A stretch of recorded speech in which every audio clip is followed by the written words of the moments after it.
তো আমার জন্মদিন ডিসেম্বরের 3 তারিখ আর দেবজ্যোতির জন্মদিন ডিসেম্বরের 2 তারিখ। তাই সকালবেলায় ওদের বাড়িতে একসাথে আমাদেরকে খাওয়ালো আর রাতে বেলায় আমাদের বাড়িতে ও এসে এক কেক কাটলো।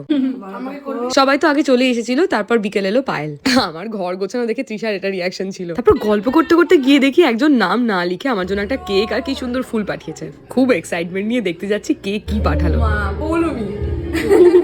পৌলমি আমার আরেক বন্ধু যে কাজের সূত্রে বাইরে আছে, তো ও প্রচন্ড মিস করছিল আমাদের, তাই এটা পাঠালো। তোমরা তো জানোই আমরা তৃষা এলে তৃষাকে কিরম করে ওয়েলকাম করছি।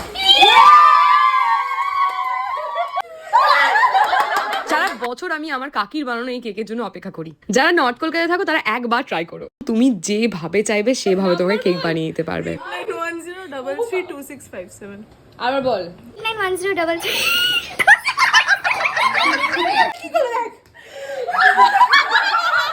এইভাবে আমাদের দিনটা হাসি মজা করে শেষ হলো। পরের দিন আমার জন্মদিনের ব্লগটাও কিন্তু দেখো।